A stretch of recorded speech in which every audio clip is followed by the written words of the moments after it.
Hi, everyone. I'm Mark Davis. I'm the Director of IT Support Services at Swarthmore College, and I'm privileged to be a part of the class of 2023. Ah, it's spreading. Now everybody's forgetting the new year. Yeah. Thanks, Runs Mark. together. Nora.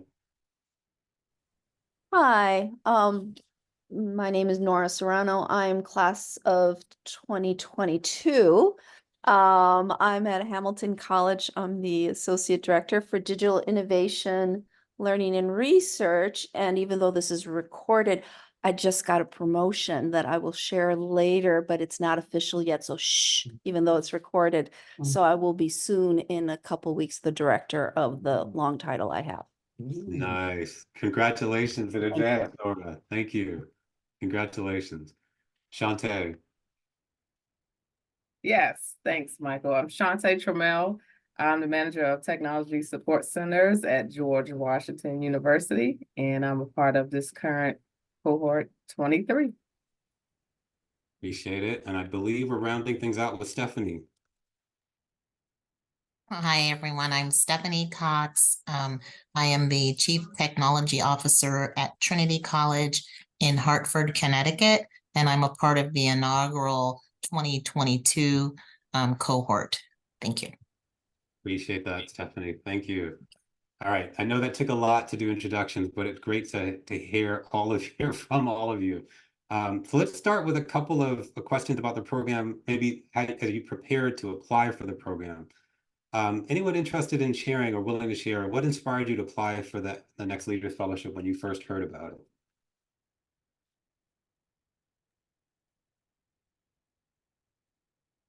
Well, Nora. I personally, All right, so sorry. this time we got to do hands because there's so many of us. So Nora, please. Sure. I'll just say quickly, being part of the inaugural class, obviously not knowing what it could be, it just struck me as a unique opportunity to be with people in a leadership program that you felt part of a community. So the promotion of the community and it delivered was something that really spoke to me. And being able to be with people from a shared community and shared experience. Appreciate that, Nora. Thank you. Allison. I echo what Nora said. I would say yes, and it was a small cohort. I think knowing that there would be, it's almost one-to-one. There is one-to-one mentoring. It's a small set of people, and I thought what a great opportunity to really have a chance to have a small community and develop some of these skills to get us to those next levels. Thank you very much for that, Allison. Shantae?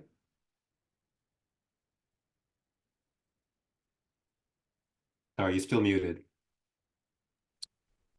All right, here we go. There we go.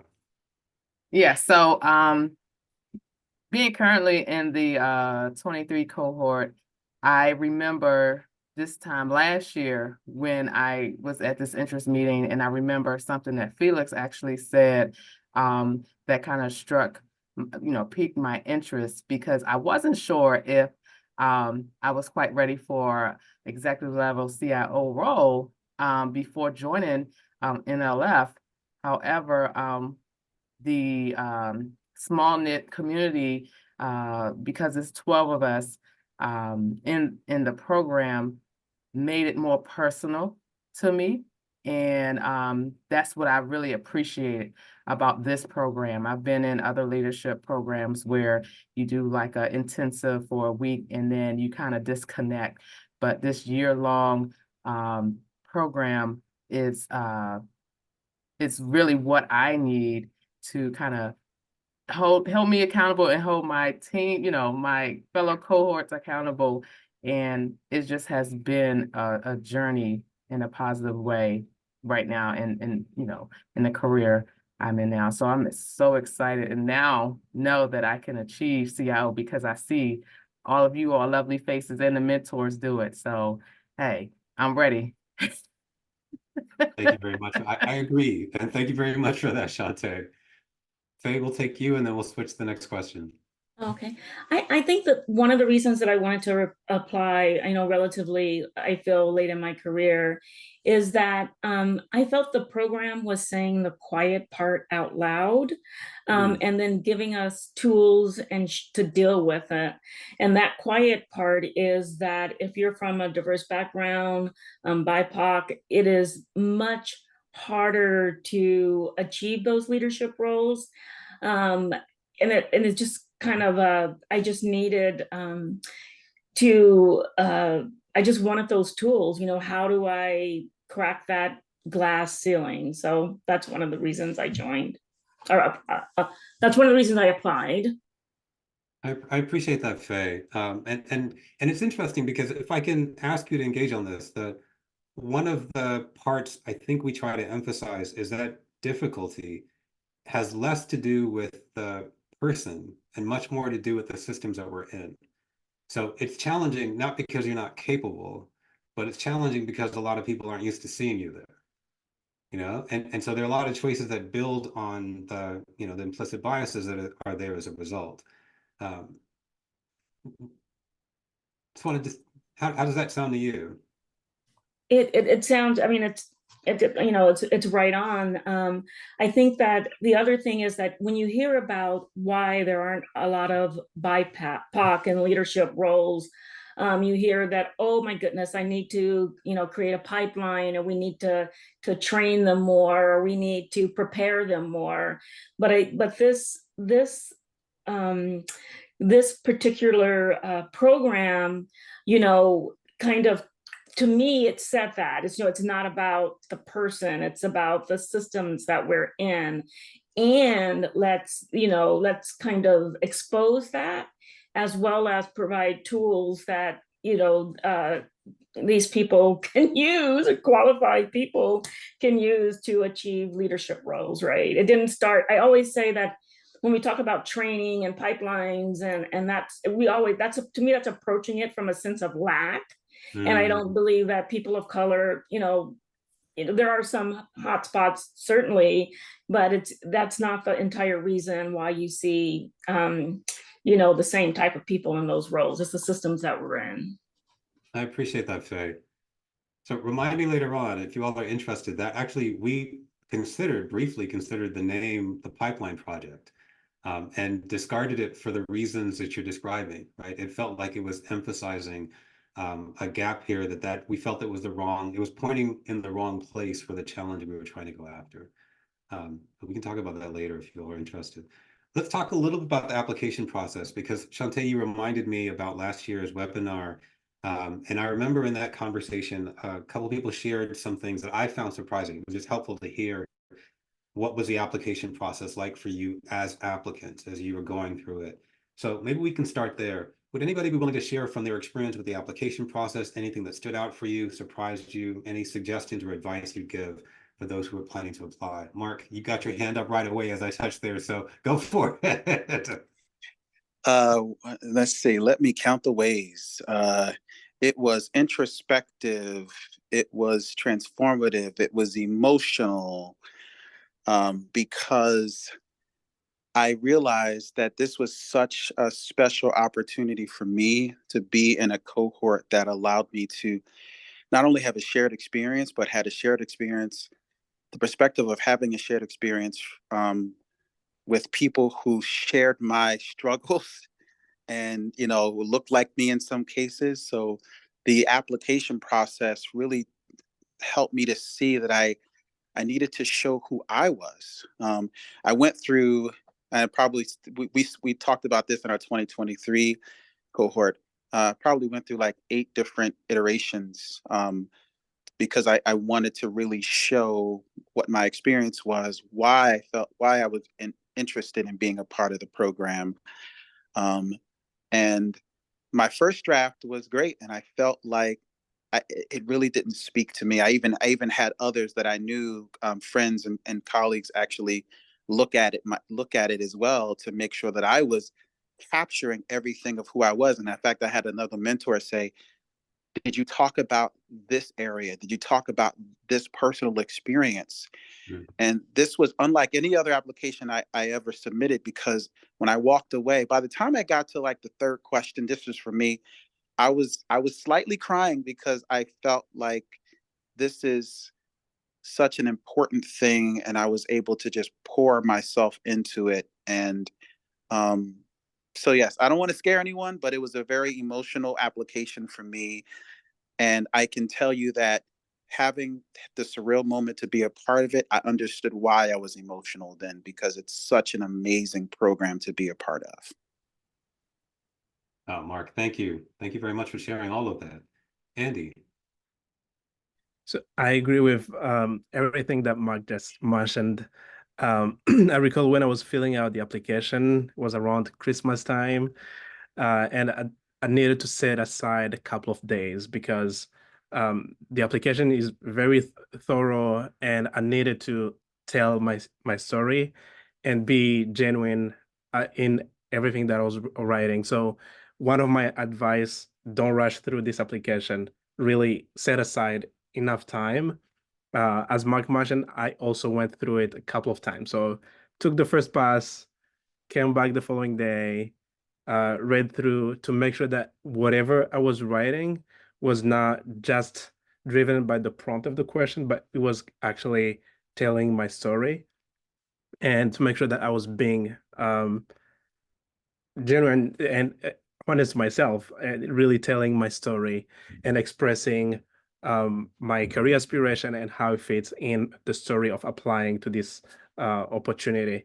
So again, set aside some time, but most importantly, really tell your story and be as genuine as you can. Really appreciate that, Andy. I can't amplify that enough, that the goal of the application process is to help you express your story, your experience. And I've had a couple of people ask me if the selection was driven by the quality of your resume, if it was driven by your referrals and recommendations. And the honest answer is all of that is secondary. What we are most interested in is how the narrative, the story you tell of yourself in response to the prompts. Felix and then Bernadette. So yeah, Michael, thank you. I agree wholeheartedly with Mark and Andy, right, on this process. And I think I said this last year, don't wait till the last minute thinking you can just like crank this out in a couple of hours and be done, because the introspection that goes into it, and I appreciate the limited amount of space that we do have to write, because then you have to really think through what it is that you want to say in that space, right? There's enough space, but it's not enough in some of these areas when you start getting into it. So I also want to thank you for the application process, because your application is one of the few that saved the information along the way, and I was able to come and go back and forth without having to submit everything at once, So my advice is give yourself time, think about it, give it a first pass, talk to people, and then, sit down and hit enter when you feel good about it. Appreciate that, Felix. Thank you. Bernadette.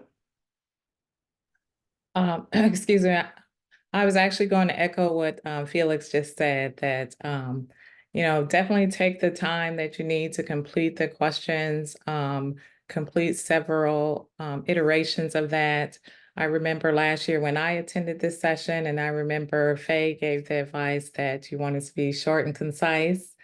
And my approach was to take the questions and I copied them to Word so that I could, kind of really think about the questions and go through my iterations.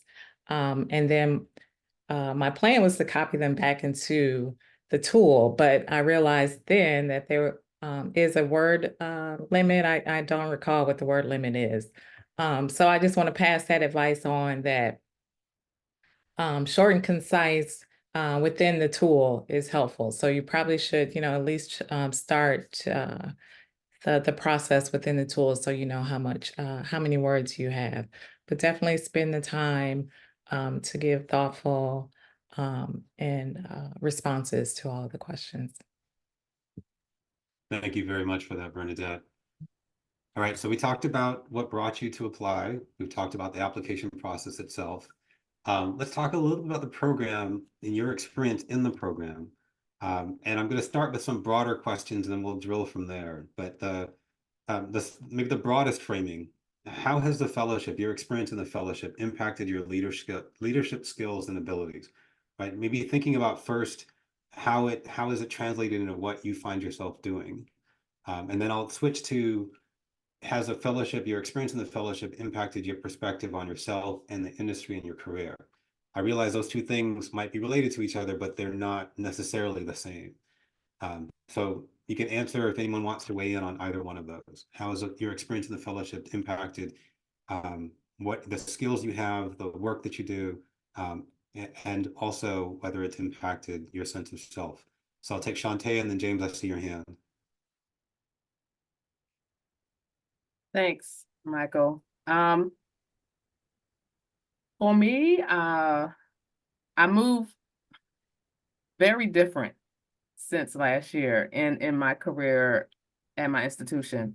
And what I mean by that is I'm very intentional with the time and the space that I give for intentional connection as a leader. That first exercise or activity we did at NERComp, really evaluating how much time you spend on your calendar on certain activities. So that was one of the things that I really started doing, and being very intentional about the time and the space and who can be in that space, and making sure that I, as a leader, show up my authentic self, but not only that, telling people who are the most senior leaders of my institution where I want to be and how I want to show up for them. And they now know. And it wasn't until I actually engaged a little bit more, opened my mouth to say, hey, I am here. And I think it wasn't because before the fellowship that they didn't know. It was me confirming, like this fellowship actually confirmed that for me, that I need to speak up for myself and say, hey, I am here, I am a person, I am a leader, and you guys, you're gonna see me. And so now, a year later, I just have a new way of navigating my career in my institution, and like right now out with other like-minded people outside of my institution. So yeah, that's I think the biggest thing that I wanted to say. I know it's a lot more that I've done, but showing up differently in my current institution is the biggest one. Shantae, thank you so much. That is so powerful. The self-advocacy, it is amazing how many experiences open up because we are more willing to be vulnerable. Now, mind you, there's a caveat to that many times the environments don't actually allow Yeah. it, right? And you try to be vulnerable and you get shot down. And Yeah. we learn those lessons too. So, but thank you so much for being able to share that, Shantae. James, and then Stephanie. Yeah, I second everything Shantae said, because going to the different, or just having our different sessions, I was able to come back to campus with my head up high. Just the second, kind of like I just breathe different. It's just kind of like you just go in these meetings, and when you're in a leadership meeting, right? So at that time, I was a director, and being able to communicate up with confidence, knowing that I have peers in the room who've helped me with a situation, have coached me through a situation, and just having that level of comfort and confirmation that I didn't have before. So just in having that intersectional space of I'm BIPOC, but I'm a BIPOC person in IT. Like there's a lot of intersections there that needs to be addressed prior to a meeting, that you can't really do that at your home campus in some of our cases. And so being able to hash some of that out, go into a meeting and come out like it didn't take that much, because I know what I said was right, because I've already ran this by a cohort of people who understood exactly where I was coming from on multiple levels. And so there's a lot of, for me, I had some the program allowed me to unpack some professional baggage that I internalized because I went a long time without those confirmations. And so relieving that, I was able to communicate different, walk into a space different, understand I can communicate about a certain project a certain way, communicate up a certain way. And that was my largest takeaway. I appreciate that, James. And you're touching on something I'm hoping we'll have the time to get to, which is the networking community piece, right? That having the chance to be able to engage with other fellows, not just the mentors, but also with other fellows. Kenitra and then Maria. I would say, kind of echoing what others have said, is really moving with another level of confidence, right? Showing up, being at the table, and really using your voice, both within the organization as well in the community. I've since, participated in a number of panel presentations, another of activities that I probably would have stepped away from. And the other part is, a focus on being intentional about developing others, right? Extending it and paying it forward, sharing with others that there is a network and there is value in leaning into that network and seeking out opportunities such as these, right? Advocating for yourself and learning how to use those tools in my day to day. So I think that has, definitely helped me in my career at Queens, as well as in my leadership roles in the community. I've been, since then approached to engage in other activity. And it's really about that level of confidence and that assurance.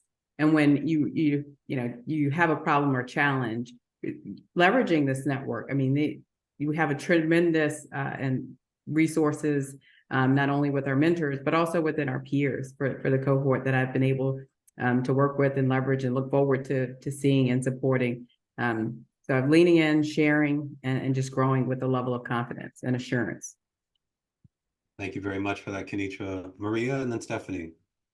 So I fully echo Shante's part. Like, I feel like since I started this, I have been like taking more space where I deserve to be on. Like, I feel like before doing this, I don't know if it was like lack of confidence or what, but I was not like allowing myself to be fully on the room that I was at.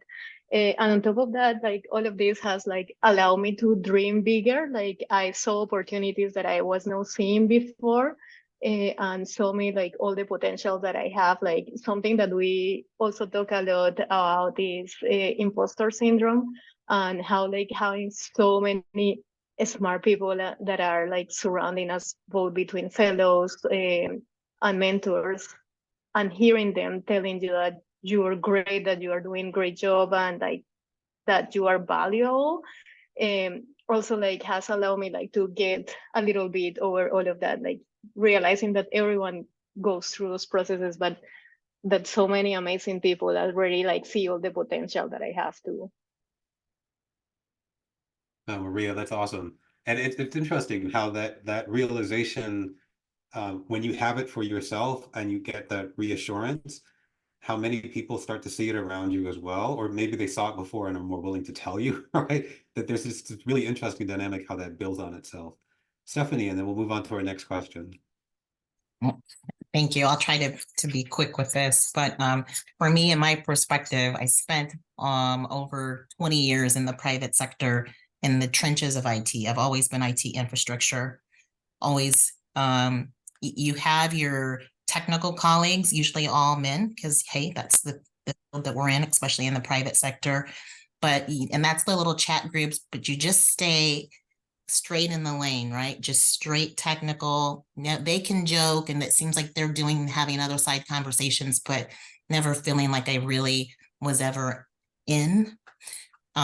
This program changed that for me, literally, because I can talk the same technical talk with Kenitra, with all you, my friends that are all we do this all the time, and Kimberly and Faye and Felix and all of y'all, we talk all the time. And it is the biggest blessing, I think, for me to finally have that, that lonely or void that was there when you're doing your work, but you can now also really relate to someone. It was literally a revelation for me. I don't have any other better words to explain it, but For me, that's what the program brought out in me. It's definitely something that if I see somebody else who struggles in that same way, always feeling like you've kind of been in your own lane and experting in what you do, but kind of all alone, that there's another, hey, there's another way, there's another option, there's a whole community, and you almost had given up on it. As look, I'm old, I've been doing this a long time. I'm at the end of my career path. And that's it. Thank you. Thank you so much for that, Stephanie. Then let's take that one more step then. We've been talking about the networking in the community across the fellowship itself, right? Within the cohorts and across the cohorts. Anyone willing to share a little bit about what was that experience like for you to have that? You know, we've been using language of cohorts for a reason, but what is that sense of community? What has that experience been like for you within your cohort and within the program? Kanisha. For me, I have to say just what Stephanie, spoke a little bit about is just having just that network. And even I would say initially, I felt like I was fortunate because I felt like I had the best mentor ever in Cheryl Washington. I felt like she was just handpicked for me. I was like the sister, the extra big sister that I have because I'm the youngest of 9. But to say the least, just a wealth of knowledge, just a great resource to talk to and friend. And then this community, it's been tremendously helpful. We had, an incident on our campus, and I could reach out to any member of the team, and they answered the call, was there to support and help as I navigated that process. And it's just, more than I would say a professional network. It's been a friendship. I was so proud of Wes and Felix when we were at EDUCAUSE. I'm standing there and I'm like ready tearing up because it has been such a connection. My family and friends, they know me. They're like, so how is this program? I was like, it's like none other. I look at our cohort not only as a professional network, but friendship, a lifelong friendship, and that I'll have forever, right? This isn't going away, and hopefully we continue to grow this family and pay it forward. But I can't say enough about this group and the program in general. Thank you very much for that, Kanisha. Mark, and then Andy. Yeah, I have to echo those statements. I can just say that there's always a difference between your colleagues and your friends. And I came into this seeing the beauty and the intelligence of my colleagues, and really just developed some friendships here. And interestingly, my mentor is absolutely amazing. And as soon as we connected for the first time, I remember asking you, Michael, I'm like, are you sure this was not intentional? Because we just connected on so many levels. And I'm like, no, it's not like that. Michael told me that. And it was just so amazing to be connected with such an amazing mentor in Steve. And we're kindred spirits. We're almost like brothers in so many ways. And he's really guided me. But I just have to echo those statements that, not only have I been able to build a network of people that I can go to with different areas and expertise, but I can also share with them some of my struggles without worrying that there's judgment, or I can connect with them and not have to worry about code switching, because they are people who are okay with that. And Andy and Shantae and Maria, like we've and Bernadette, we've had all of these really great conversations. I've always felt like this network has also become therapy for me.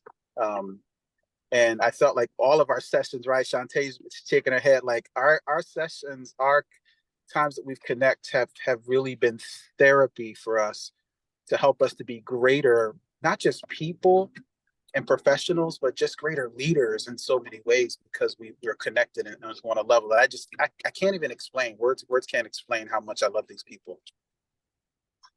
Beautiful, Mark. Thank you so much for sharing. I will say that you're reminding me of one of my all-time favorite NLF memories. Those in the 23 class. No, I was sick at NERComp last year. I'd lost my voice. So I was supposed to be taking my time. I was in the restaurant getting a takeout meal as you all came back a bunch of you came back from doing karaoke. And it was pretty clear you had bogged it already. which was really awesome. All right, Andy, and then Alice. And yes, there was a version 2.0 of the same karaoke recently as well. So really, for me, before joining this program, I didn't have such community of peers across the country. Having 12 fellows in the same program throughout the year that I can connect to, reach out to, run some situation by, because I've learned a lot from the 12 mentors, because the 12 fellows, because sometimes we'll be chatting about different situation, and there are just different perspective that I've learned a lot from. In addition to professional network, as many have mentioned, there's that personal connection. And now I feel like I have 12 good friends, good community members that I can rely on as I'm running through a different situation. At the same time, I feel like throughout this program, I expanded my network, yes, through the fellows, but as well as the mentors, because the 12 mentors, yes, you get paired with one of the 12, but the other 11 are still available. And I was really amazed to see how everybody was like, yes, just reach out to me. And it just helps to extend that network. If I have any situation, I know I have a couple of peers that I can run that by, and mentors to get different perspective. Really great resource, great community that I've benefited to have through this program. Thank you very much for that, Andy. Allison, and then we'll take another question. I think, I mean, I can definitely just say +1 to everything that folks have already said. And I think the very practical example is, as I was going through the process for my current job, knowing I could, and knowing and actually emailing and talking to people in my cohort, as well as in the mentors to help me through the process, to give me perspective, was huge. And I mean, it's just, you can't, I mean, on top of what everybody else says, you can't, it's just something that is just, you know, it's been an awesome experience, and so grateful to be a part of it. Really appreciate that, Allison. So I'm going to take a question, and then I'm going to come back to you, Allison, I think, to do one of our closeout questions as we think about careers. But the question I'd like to ask, and I'll focus this first on the fellows from the 2022 cohort, since you all have just finished your professional development year. Most of that class, for the sake of our participants tonight, I believe 10 of the 12 fellows chose to do the More Leaders program in 2 different classes, the East Coast and West Coast class. Nora, you did one of the Harvard graduate education programs. And Stephanie, I think you're still on the hook for yours. So I believe that's how the full 12 worked out. Is anyone willing to share from those experiences? What was that professional learning experience like for you? And were there connections between that experience and your fellowship, the fact that you participated as a fellow? Did that stand out for you as well? James?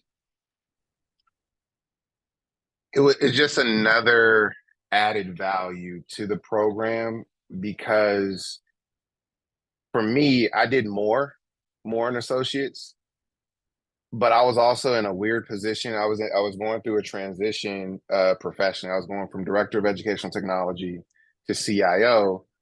And Michael, I tell you this every time, love you. Thank you so much for everything, because even that handoff going from NLF to More, being able to partner with another CIO at the time who kind of could help me with coaching. So when I was going through the More program, a lot of what I was going through as a brand new CIO, those lessons were being applied in real time. Mm-hmm. And so still, it wasn't like, okay, James, you did NLF, you're off on your own now.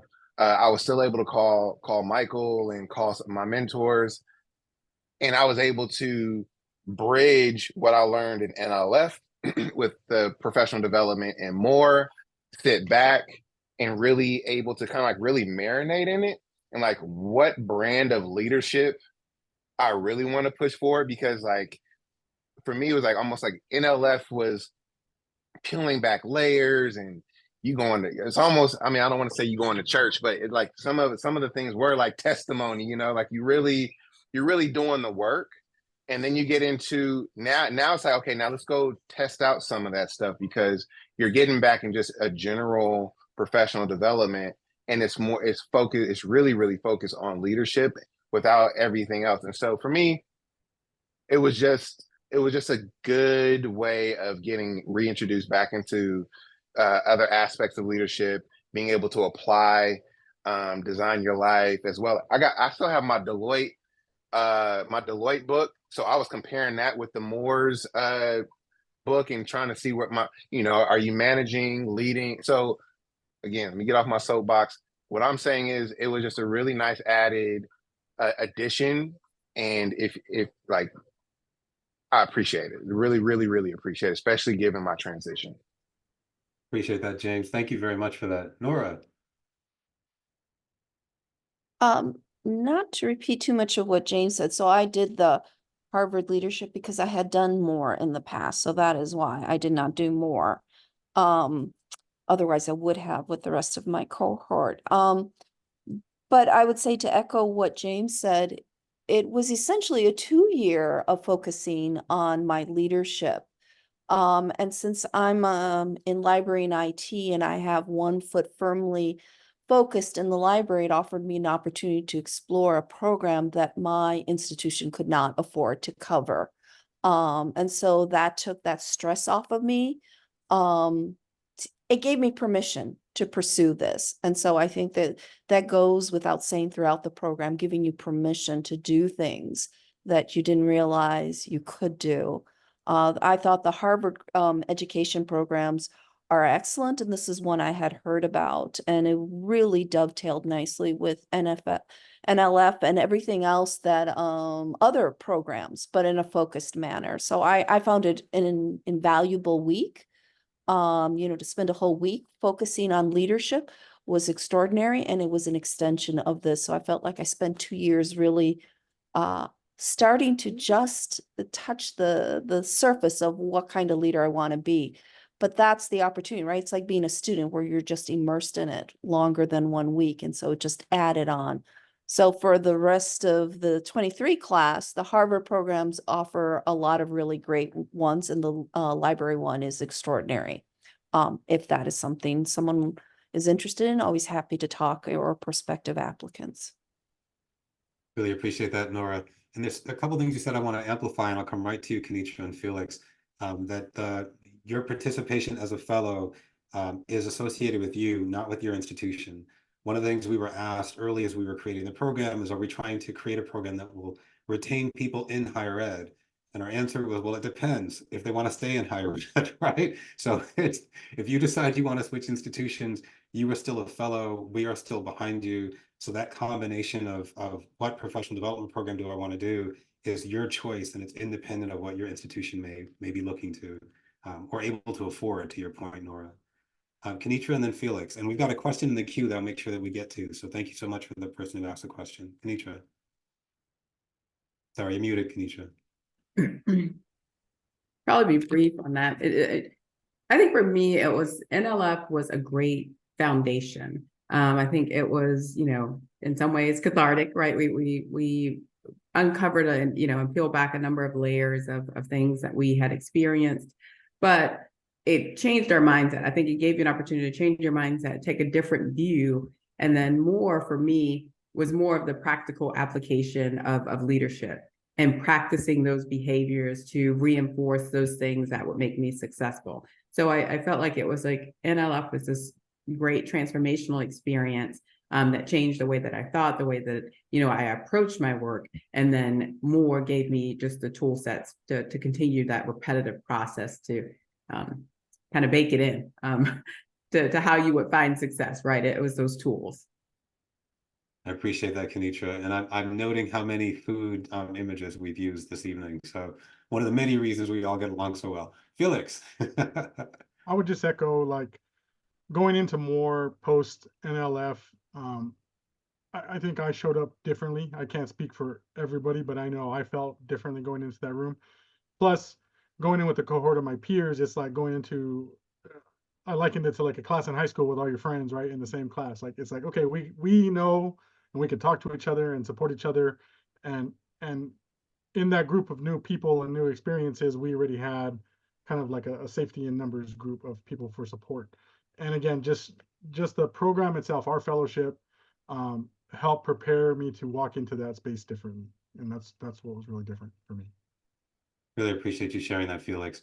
Got a thought about that I'm hoping we can get to. Let's take the question we got in the Q&A right now. This one's, what are some of the challenges you may have faced during the program, and how did you overcome them? What are some challenges that you faced? James? From during that time, I think I was intimidated at first with the year commitment, just to be completely honest. I was like, oh my goodness, like you want this amount of time with me? However, the more I just started talking about it with my wife, and she was like, are you crazy? And she's like, the more you tell me about like just the people you'll be learning from, the application. And so what happened was I went to a few sessions, and I even came back with my boss. He was like, you guys did what? And so it was a long story short, the initial was the intimidation of the year, but I was able to, one, see the value very quick, talk to my boss about it, because some of it, again, I had my own professional baggage, was like, will you allow me to do these things for a year?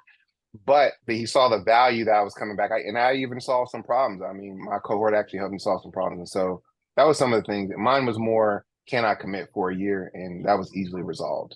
But yeah, so anyway. Appreciate that, James. Faye? And my thing, and then I think that people coming into the program, they may be challenged by, is that you have got to be vulnerable, and you have got to lose your cynicism and have an open mind, because some of the things that you're going to be asked to do in order to peel back those layers that we've been talking about is this real huge self-exploration, and which sometimes can be painful. And if you go in there thinking that, oh, I'm not gonna, for example, engage in this meditative, some of the meditation exercises, or I'm not gonna do that, I don't need that. I just kind of asked myself, well, what were you doing before? Well, how was that working? So you're gonna have to kind of get rid of those old ideas and to be vulnerable and open up to the learning and the transformation. I appreciate that, Faye. It's a good point too. I think a couple of you actually gave us feedback that the designing your life piece was a surprise, and so was the cognitive based resilience training with the folks out in New York was a surprise, right? So we did some parts of the program that a lot of people just like, wait, why are we doing this?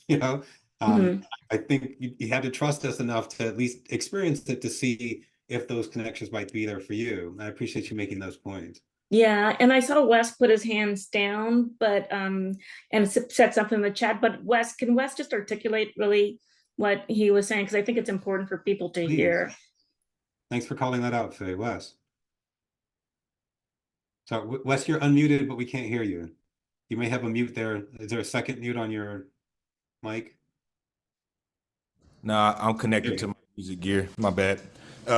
Yeah, Faye gonna put me on the spot. So yeah, she kind of covered it already, but the biggest thing for me was I kind of walked down just like, all right, here goes another leadership training. And this time they got some black and brown faces for me. So sure, it's gonna be great. I'm sure it is. And it actually ended up being amazing. But the hardest part for me was like believing the hype. I just started my role, so I was with a new CIO who suggested it to me.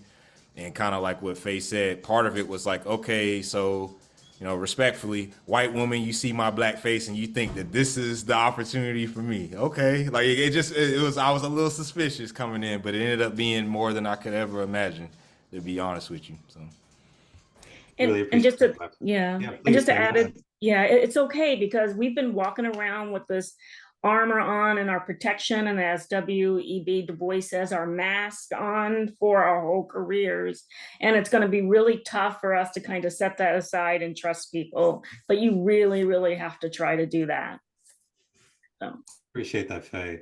All right, so we got just a couple minutes left. I'm going to try to get Mark, Bernadette, Christian. Let's go see what you got to weigh in, and let's go. Oh, don't put your hands down. I wanted to hear from you. No. Come on, Mark first, then Bernadette. Okay, I'll just be very quickly because I want to give space for others, but I'll just say, just to echo the phase point, vulnerability is so crucial. When we and our cohort 2023, the very first time we met together in our retreat, we were just so vulnerable. And it was just amazing to see. And it was from that point that we set the stage for us really sharing, because we're talking about things. We're not just talking about our leadership, trajectories. We're talking about the pain points that exist between them, being the only in a room, or, maybe not necessarily seeing your value, but not having others see your leadership value. As a person who is an aspiring CIO, I've had the privilege of serving as an interim chief technology officer. This gave me an opportunity to truly see my value, as I didn't always see it because maybe spaces didn't allow me to see it that way. James, you hit on it as well. So I think coming in to this really open and just showing who you are, there's this experience is not going to be as enriching as you want it to be if you don't come with an open mind and and an open heart. And I guarantee you, the people in your cohort will protect you. They'll take care of you if you just allow them to. Oh, Mark, that's beautiful. All right, so I'm going to just do a quick time check. Please do not put your hands down. I should have said that before, right? So we're 2 minutes, 1 minute ahead of our scheduled time, but we purposely set this up so we are recording this conversation for our attendees. If you need to step off right at our scheduled time, we understand that. We will put the recording up on the website on the application page. For our panelists, if you have a few minutes, I think we're touching on a point that I think is worth exploring at some depth. So it will take a couple minutes extra if we can, of what makes NLF different. So Maria, Bernadette, you were answering a specific question, so let's take your answers, and I want to get back to that as well, because I saw that was in one of the Q&A questions as well. Maria, Bernadette, I'm sorry, first, and then Maria. And I'll be quick to yield my time to others. But I was going to respond to the question about what was challenging for me. So for myself, it was allowing myself the time to step away from work and to fully immerse myself either in the monthly sessions that we have or the retreats without continuing to participate in my day-to-day job. So I think if you lean into the fact that this is professional development, it's opportunity to network, build relationships, and that your work will still be there, after the retreat is over or after your monthly sessions. I think that will also go a long way with helping you in your development. Thank you very much for that, Bernadette. I appreciate that. Maria. So I'm going to answer this slightly different than what people have been saying, just because my experience, this was probably one of the hardest years of my life, period. And having a safe space to come back and to have the support of the whole cohort, and knowing that I was still showing up for myself, both in my professional career and navigating all the challenges of this year, was an amazing opportunity that I wouldn't change for anything. Having that contrast of things that were going on in my personal life compared to having this safe space was super valuable to me. And to answer that, just having this space helping navigate my day-to-day. Thank you very much for sharing that, Maria. And I think that touches on the place I was hoping we could go with. I see one of the questions, and Felix, thank you so much for offering an answer here, but I want to emphasize one of these aloud. The person was asking, as a Moore alumni, I'm interested to hear how might NLF add to my leadership tool belt.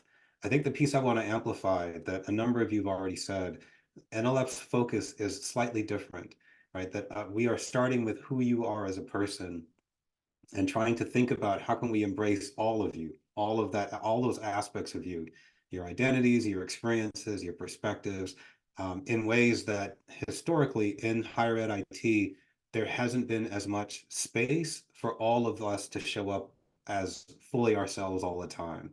And that's just from my own experience as an individual, but also the experience of the other mentors. And so we created NLF with an aspiration that what would it look like to create a space for people to fully be themselves in a community with each other, and wrapping more resources and community around them, right? What opportunities might turn up if we can pull that off? And I think those are the things I would amplify, and why I think that the fellows are sharing that your willingness to be vulnerable, your willingness to participate in the program is what will dictate how much you will get out of it. Because if you come in with the guards up and you're unwilling to even check them, or not check them, but to question them, you're not going to get as much out of the experience as if you come in acknowledging, look, I've got my guard for these reasons, and are willing to have the conversations. And there's a number of experiences we have that I think of right away when I mention that. So realizing we're just slightly over time, there's one question I do want to end with, which is career trajectory. How has the fellowship impacted your career trajectory and future goals? Because let's be honest, that's why people sign up for programs like this, because they've got aspirations that they'd like to pursue. And this is the one, Allison, I'm curious to start with you if I can, since you're just over a week in, if I'm not mistaken, into your new role. And we have a number of fellows who've taken on new positions since they started. And we say this over and over, that's not the only definition for us of success. It's not just about progression, and definitely not about progression to specifically CIO roles. So just with that said, willing, if you'd start us off, Allison, talking a little bit about how you think the fellowship has impacted your trajectory. And then if there are any others who'd like to weigh in on that one, and we'll close with that. Transformational, transformative. It has made, I would say, the biggest difference in my ability to get to what my goal for myself was, which was to be a CIO. I think it made it very accessible and real that this was a possibility for me, and gave me realistic strategies and ideas on how I could get there. What are the things that I needed to add, or how did I need to attack my approach differently? And I think I gained that through not only my peers, but the mentors collectively, my mentor, Steve, individually, the other mentors in the program that I could just talk to about, what does this mean? What is it about? And it became so, and I know I've used this before, it demystified my goal role, which is the CIO role. And it really, it made it possible, and it made me feel, I think earlier one of the questions was talk about changes. I mean, I am so much more confident than I was because of this interaction. It makes you realize, like, I have a lot of skills and tools, and it's kind of like I am somebody, and let me step up and step into what I know I am capable of. And I think through this program and experience, I have been able to do that, and which has allowed me to get to this next step. So just transformational. Really appreciate that, Allison. Christian. Hi. Yes. So I just want to mention or say that sometimes or for example, in my case, at the beginning it was like I was like, I think this program will help me to get, that position that I want. And over the months, then probably that has changed a lot. And it's been not about, that I will have another position or that I want another position, but also it's about looking things for that new position. I think that sometimes we are like, or wait, I want to go to that program because I want to be a CIO, but also in my case now is what I want on that position for me. It's not that I want to be now a CIO or CTO or any other like big position, but now it's about what I want in that position before I land that position. And I think that's one of the biggest things that I learned from this program. To look for things that I want in that position and not to accommodate things that are in that position. So now it's about, how that position can accommodate to me, because it's not about them, it's about me, you know, how I feel comfortable in that position. And my cohort know how I am a little bit on that. And I think that's very important, and to have that into consideration when you come to this program is very important. It's not about what you will get here to be a CIO, it's more about what things you can learn that will make you feel much better in any position that you decide to go. I think, I don't know, I think I'm clear with that. Really appreciate that, Christian. That distinction is so powerful, right? That the more I understand myself and what I'm looking for, the more I can actually look for it across different types of positions and institutions and roles, right? That gives me a lot more flexibility. James and then Nora, and I think we'll then say goodnight after that. Just a second, what everyone's saying, because I think I was knocking on the door for at least 2 years prior to the program, is like trying to get to the next phase, next position. And sometimes your own grit and resilience, you get drunk with like proving people wrong. And so to have this fellowship to peel back and say, well, why are you still in it? Like, why do this? Why do that? And I remember we were at Amazon and Sherry sat me down. She's like, well, why are you doing this? And like these people were ready to give me a lot of money. And I actually had to sit down with myself and was like, you know what? You're right. Like, why am I still chasing this thing? And so for me, the sessions in NLF, it showed me how to reframe how I'm looking at things, because again, we forget some of the trauma that comes from constantly being told no in a professional setting, and the amount of energy. And so being able to reframe and be able to speak a different language, come with a different energy. And again, Michael, I always joke with you about the crumbs when the mentors are going back and forth at the table. I was like, do you realize just the crumbs you guys are dropping at the table? Like these gems that you're dropping, just hearing these seasoned CIOs, decorated CIOs, kind of just talking back and forth, just kind of like the nuggets you're getting. And so that helped me just understand and feel better about just going back and advocating for myself. And that really had a lot to do with, when I came back and helped me with my own transition. Really appreciate that, James. Though I've told you before, the crumbs imagery, I just don't like that as much. I take your point, though. We got to find another way to describe it. Nora. I don't have a solution for the crumbs. I was going to say something just a little bit different. For me, yes, it was transformative, but I think for me personally, it was more about giving permission to just be quiet and reflective. My tendency is to be quiet and reflective, and leaning into a program like this, for someone like myself is much more stressful for my personality. It was fruitful, it was rewards, a bounty, but I think it's giving me permission. You reach a certain point in your life, especially in higher ed, you're about, how can I support people? How can I pay it forward? How can I do this? That it gives you permission to sort of focus on who you are and what you want to do with it, and to lean into that. And I think that's what I still have, to lean in and just be really profound with yourself, right? Because life comes in, work comes in, the dramas. And so I think that's what's unique to a previous question. That's for me what's different between this and more. More is about learning those things which are so important about leadership. This is about the permission to lean into yourself and still carry that. I don't have all the answers to my questions that I started off with NLF, but I still have the questions, and I think having that permission to have those questions and think about what is it that I want to do, I think is invaluable, and that's hard to sort of describe beyond that. But that for me, just to offer a counterpoint, it's allowing me to be quiet and self-reflective at this point in my life, which we don't give ourselves enough time, and with a group of support networks. So just to offer that to everyone. Really appreciate you ending. I think that's a beautiful place for us to end the conversation with, Nora, as well, Nora. The idea that what it looks like for each of us might be slightly different.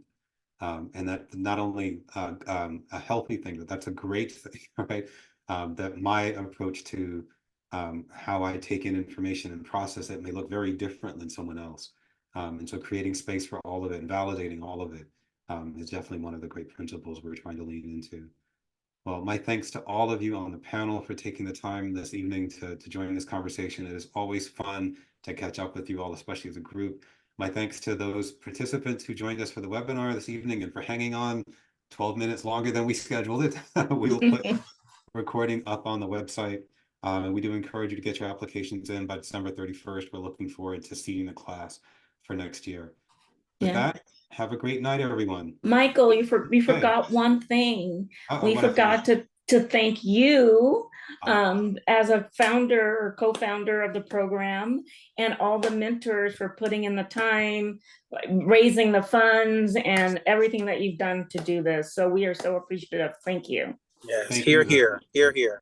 I appreciate it. It's definitely my honor to represent the mentors and the sponsors and partners who are behind this. So thank you all. Have a great evening.